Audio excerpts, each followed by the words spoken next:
नमस्कार दोस्तों, मैं गौरव उपाध्याय और मेरे साथ हैं अमित सर।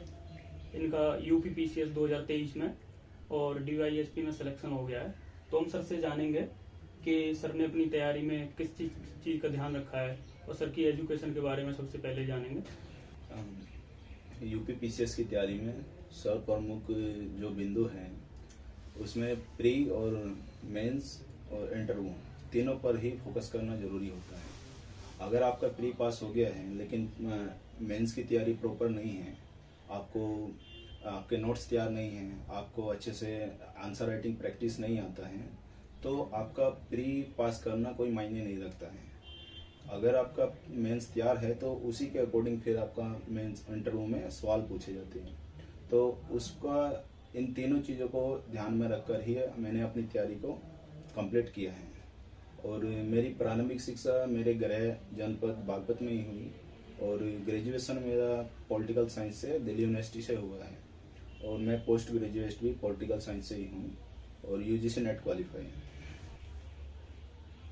सर, मैं आपसे एक क्वेश्चन पूछूंगा, ये जो सफलता है, आप डीवाईएसपी बने, आप इस सफलता का श्रेय किसको देना? इस सफलता का श्रेय मैं अपने परिवार, माता पिता और अपने दोस्तों और गुरुजनों को देना चाहता हूँ। इसमें जो हमारे सर है वीके त्रिपाठी सर, उनका बहुत अहम योगदान है क्योंकि उन्होंने हमें आंसर राइटिंग प्रैक्टिस सिखाया और नोट्स अच्छे तरीके से तैयार करना सिखाया है। सर, एक बच्चों का क्वेश्चन रहता है, जैसे अब आपने कोचिंग कैसे ली?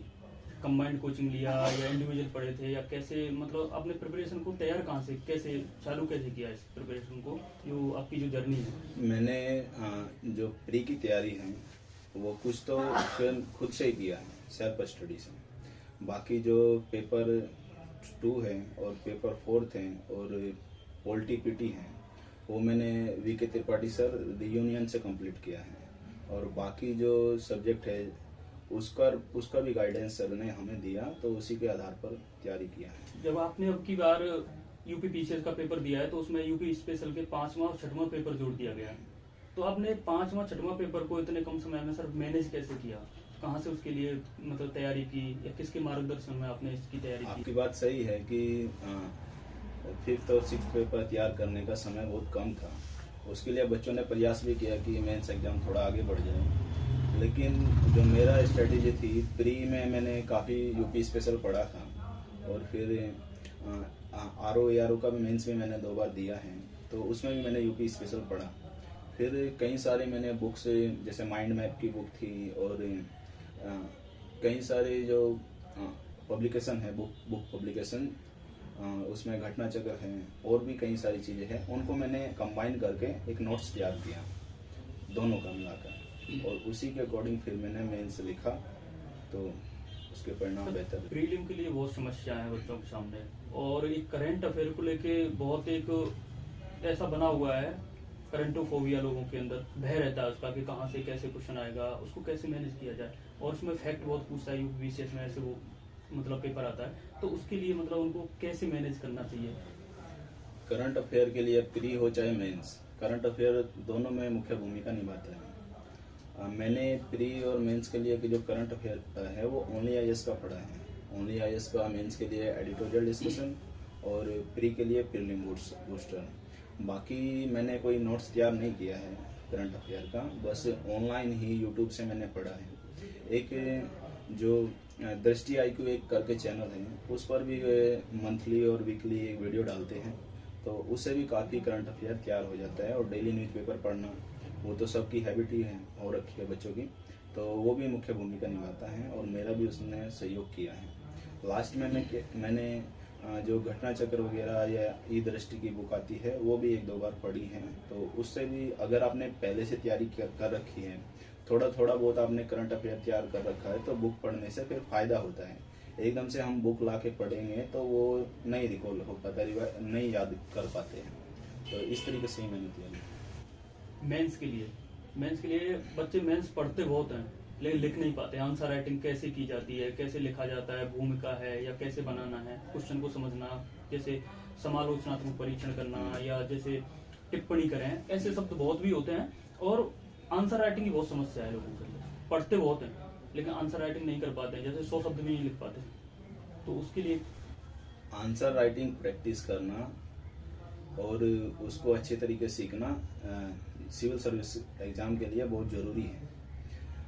मैंने और अपनी जो सिविल सर्विस की जर्नी है, इसमें आंसर राइटिंग प्रैक्टिस शुरुआत में मुझे भी अच्छा से नहीं आता था, लेकिन यहाँ पर सर के द्वारा सिखाया गया, तो उसमें भूमिका बनाना, निष्कर्ष लिखना और उसमें हर पहलू के कारण बताना, उसके प्रभाव नकारात्मक सकारात्मक, उस तरीके से अगर आप ने लिखना सीखा है तो वो अच्छा प्रभाव डालता है आंसर में।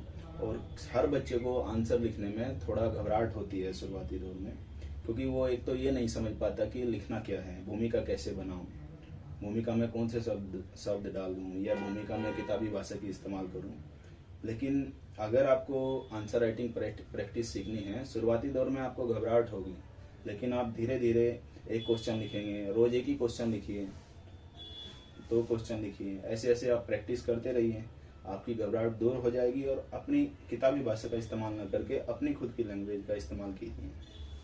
तो आंसर राइटिंग प्रैक्टिस आपकी बेहतर भी होगी और वो क्वालिटी भी होगी, उसमें उसके नंबर अच्छे आएंगे उससे। प्रीलिम और मेंस के लिए जो टेस्ट सीरीज है उसका क्या योगदान है टेस्ट सीरीज का? प्रीलिम्स और मेंस दोनों में टेस्ट सीरीज का अहम योगदान है, क्योंकि अगर प्री में हम टाइम पर 150 क्वेश्चन आती है, टाइम पर हम 150 क्वेश्चन को कंप्लीट नहीं कर पाएंगे तो प्री पास नहीं हो पाएगा। और ऐसे ही है मेंस में 3 घंटे का एग्जाम होता है, उसमें 20 क्वेश्चन आते हैं। हर क्वेश्चन आपको 8 या 7-9 मिनट में पूरा क्वेश्चन सोच के समझ कर उसको लिखना है, उसके सारे पहलू को कंप्लीट करना है।